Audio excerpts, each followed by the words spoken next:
What are the situations that might land you in hot water? Let's talk about it.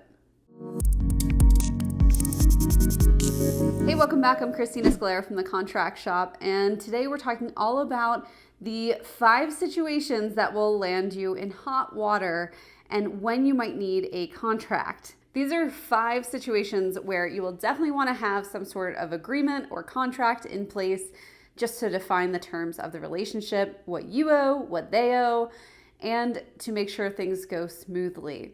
The first F is financial. So if there's any kind of money at stake, you'll definitely want to have some sort of agreement that talks about how that money is transferred and to who it gets transferred to and what those conditions are.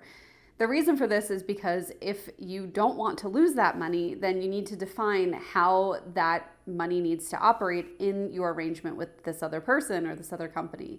The second F, where you might need a contract, is any kind of familial or friendly relationship. Everyone always asks me, what are the situations where I need a contract? And I say, of course, money that we just mentioned, but also, is it a relationship that you would be really upset if things went south? And typically, if it's a family relationship or a friendship, people will be really, really upset if that friendship or that family relationship takes a turn for the worse because you didn't start from the beginning with some sort of solid contract in place. The third F that you always want to make sure you have a contract in place is any kind of referrals. And by referrals, I mean referrals.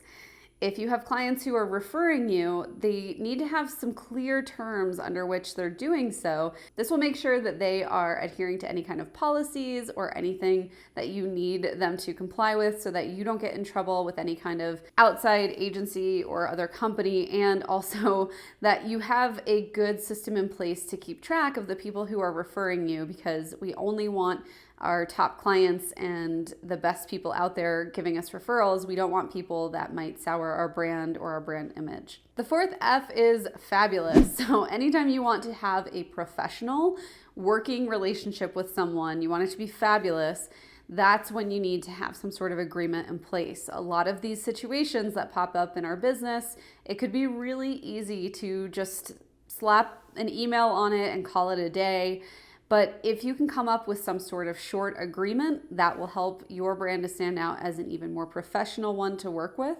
And it will help you to have a really solid relationship to build some sort of networking or further connections off of. And finally, you want to have a contract in place if you think things could potentially go south in any situation that we've talked about here today. So the last F is feisty or fiends.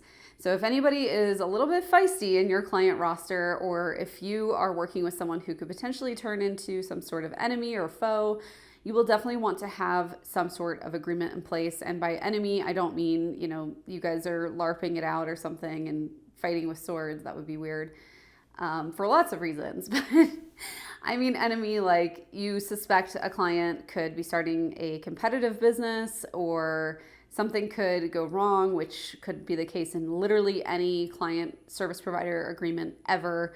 The client could do something wrong, you could do something wrong. And so you really want to make sure that you have an agreement in place to define what that wrong looks like.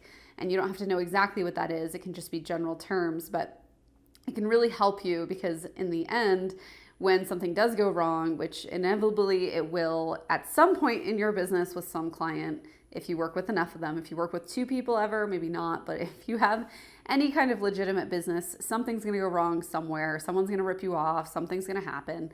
And so it's a really good idea to just start with the end in mind, and consider that the end of your relationship might not be a great one, and how would you each like to be treated in that situation. So that's another circumstance where I would strongly encourage someone to have a contract in place if you think that someone might try to run away with anything that you create for them or help them with. If you want to learn more about having solid client relationships, how to get more clients, and how to have amazing contracts in place so that you're always protected, make sure you're subscribed to the channel, click like, and go visit our site at the Contract Shop. Bye everyone.